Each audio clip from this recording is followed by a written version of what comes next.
ആദ്യമായി IELTS പരീക്ഷ എഴുതാൻ പോകുന്ന ഒരാളാണോ നിങ്ങൾ? എങ്കിൽ നിങ്ങളുടെ ആശങ്കകൾ അകറ്റാൻ വേണ്ടിയിട്ടുള്ള വീഡിയോ ആണിത്. This is a first video you have to watch when you are going to write IELTS exam. അപ്പോൾ if you watch the video till the end, അവസാനം വരെ വീഡിയോ കണ്ടാൽ you will get an understanding about the test pattern. എങ്ങനെയാണ് പരീക്ഷയ്ക്ക് എന്തൊക്കെ ചോദ്യങ്ങളാണ് വരുന്നത്, എത്ര നേരമാണ് അത് സമയം തരുന്നത്, എങ്ങനെയാണ് അത് എഴുതേണ്ടത് എന്ന് വരാനുള്ള ആദ്യത്തത് first video for beginners. Before that I personally want to thank you for being here with me. ഈ വീഡിയോ കണ്ടെത്തിയതിനും ഈ കേൾക്കുന്നതിനും നിങ്ങൾക്ക് എൻ്റെ മനസ്സിൽ നിന്നുള്ള നന്ദി രേഖപ്പെടുന്നു. I am Pradeep Hariharan and I am on a mission to help 1 lakh nurses from Kerala to qualify IELTS so that they can go abroad and follow their passion. IELTS പരീക്ഷ നിങ്ങൾക്കറിയാമല്ലോ, 4 കാര്യങ്ങളാണ് ടെസ്റ്റ് ചെയ്യപ്പെടുന്നത്. ഒന്ന്, your listening skills in English, your reading skills in English, your writing skills and speaking skills. ഏകദേശം 3 മണിക്കൂർ നേരമാണ് ഈ പരീക്ഷയുടെ നീളം എന്ന് പറയുന്നത്. അത് 2 മണിക്കൂർ 40 മിനിറ്റ് റീഡിംഗ്, റൈറ്റിംഗ് ആൻഡ് ലിസണിങ്ങിനും, പിന്നെ സ്പീക്കിംഗ് ടെസ്റ്റ് എന്ന് പറയുന്നത് ഏറ്റവും കുറച്ച് നേരമുള്ളൂ. അതൊരു 11 മിനിറ്റ് മുതൽ 14 മിനിറ്റ് വരെ, മിക്കവാറും വേറൊരു ദിവസമായിരിക്കും നടക്കുക. അപ്പോൾ ആദ്യം നിങ്ങൾക്ക് അറിയേണ്ടത് whether you are going to write an academic test or general test എന്നുള്ളതാണ്. കാരണം IELTSന് 2 ടെസ്റ്റ് ഉണ്ട്. അതിൽ ഏതാണ് ആദ്യം എടുക്കേണ്ടത് എന്നാണ് നമുക്ക് മനസ്സിലാക്കേണ്ടത്. I will go into the video and make you understand. As a told you, 2 രീതിക്കാണ് IELTS പരീക്ഷ എടുക്കാൻ പറ്റുന്നത്. ഒന്ന്, നമുക്ക് കമ്പ്യൂട്ടർ ബേസ്ഡ് ടെസ്റ്റ് ഉണ്ട്. കമ്പ്യൂട്ടർ ബേസ്ഡ് ടെസ്റ്റ് ആണെങ്കിൽ വളരെ ഫാസ്റ്റായിട്ട് വിതിൻ 3 days റിസൾട്ട്സ് അറിയാൻ പറ്റും. പിന്നെ പേപ്പർ ബേസ്ഡ്.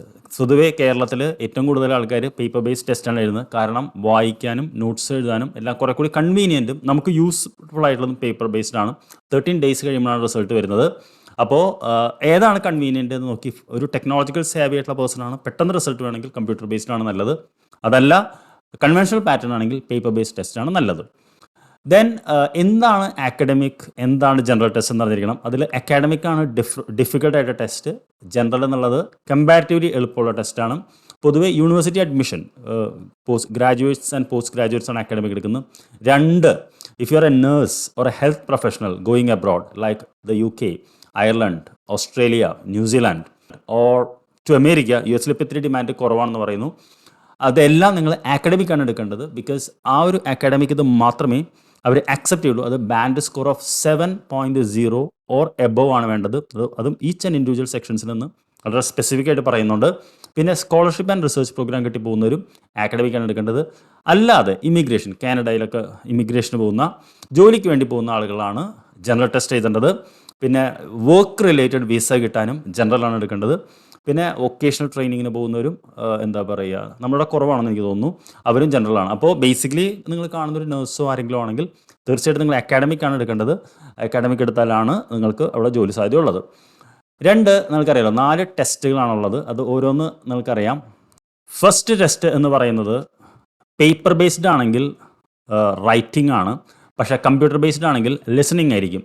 ലിസണിങ് എന്ന് പറയുന്നത് 40 ചോദ്യങ്ങൾക്കാണ് ഉത്തരം എഴുതേണ്ടത്. 4 സെഷൻസ് ഉണ്ടാവും.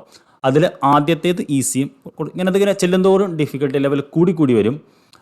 ബിഫോർ ദ ടെസ്റ്റ് എന്താണ് കേൾക്കാൻ പോകുന്നത് എന്നുള്ളത് അവർ ഓഡിയോ പറയും. അപ്പോൾ നമുക്കറിയാം, ആദ്യം നമ്മൾ കേൾക്കാൻ പോകുന്നത് ചിലപ്പോൾ ഒരു ടെലിഫോൺ കോൺവെർസേഷൻ ആയിരിക്കും, അല്ലെങ്കിൽ രണ്ടാമത് എന്താ പറയുക ഒരു മോണോലോഗ്, അല്ലെങ്കിൽ തേർഡ് ഒരു സ്റ്റുഡൻസ് ഡിസ്കസ് ചെയ്യുന്നത്. ആ കോണ്ടെക്സ്റ്റ് എന്താണെന്നും ഏതാണ് കേൾക്കാൻ പോകുന്നത് നമുക്ക് തുടക്കം തന്നെ കേൾക്കാൻ പറ്റും.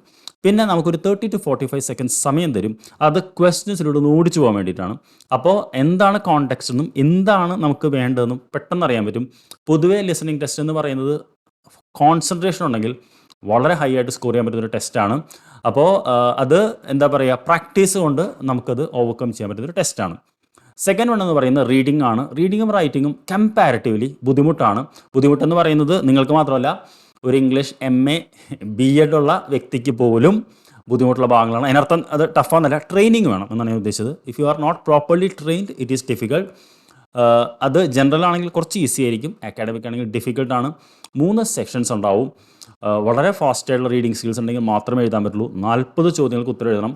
അത് ഫിൽ ഇൻ ദ ബ്ലാങ്ക്സ് ഉണ്ടാവാം, ട്രൂ ഓർ ഫാൾസ് ക്വസ്റ്റ്യൻസ്, 11 തരം ചോദ്യങ്ങളാണ് ചോദിക്കുന്നത്. അതിനുള്ള ഉത്തരമാണ് എഴുതേണ്ടത് ഓരോ ഇന്നും. എന്താ പറയുക, fast reading skills one of the essential സ്കിൽസാണ്. അതെങ്ങനെ കൂട്ടാന്നുള്ളത് മറ്റൊരു വീഡിയോയിൽ പറഞ്ഞു തരാം.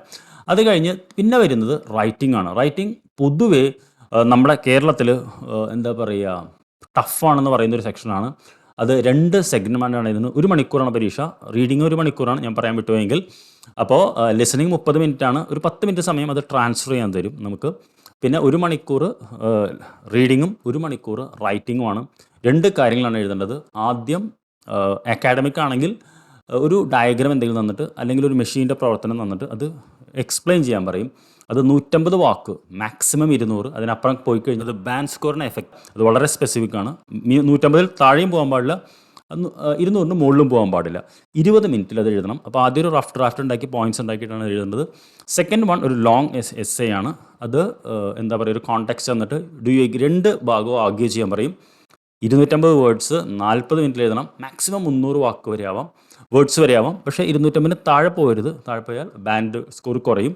300 മുകളിൽ പോകാൻ പാടില്ല, അതും ബാൻഡ് സ്കോർ കുറയും. അപ്പോൾ അത് വളരെ എന്താ പറയുക, പ്രാക്ടീസ് ചെയ്തിട്ടാണ് അത് എഴുതാൻ കിട്ടും. ഫോർത്ത് ടെസ്റ്റ് എന്ന് പറയുന്നത് സ്പീക്കിംഗ് ആണ്. അത് മിക്കവാറും പരീക്ഷ എഴുതുന്നൊരു ദിവസം അല്ല ഉണ്ടാവുന്നത്, വേറൊരു ദിവസമായിരിക്കും ഉണ്ടാവുക. ചിലപ്പോൾ പരീക്ഷയ്ക്ക് മുമ്പും വരാം, ചിലപ്പോൾ കഴിഞ്ഞും വരാം, ഡിപ്പെൻസ് ആണ്. അത് 11 മുതൽ 14 മിനിറ്റ് വരെയാണ്. അത് നമ്മൾ ഇദ്ദേഹത്തിലൂടെ നടന്നു പോയിട്ട് 3 സെക്ഷൻസ് ആണ് അതിലുള്ളത്. ആദ്യം ഒരു വാമപ്പ് ക്വസ്റ്റ്യൻസ് ചോദിക്കും. 2 നമുക്കൊരു ടോപ്പിക്ക് തന്നിട്ട് 1 മിനിറ്റ് നമുക്ക് ആലോചിക്കാൻ സമയം തരും. അപ്പോൾ നമുക്കൊരു നോട്ട്സ് ഒക്കെ എഴുതിയെടുത്ത് പിന്നെ ഇദ്ദേഹത്തോട് 2-3 മിനിറ്റ് സംസാരിക്കാം.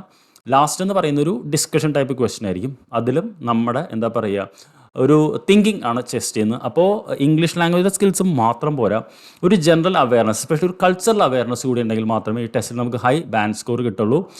Thank you for watching till the end. I have a program known as 3 months IELTS. If you are interested, you can join my WhatsApp. When I start, I will let you know. I'll see you in another video. Leave your comments. Thank you very much.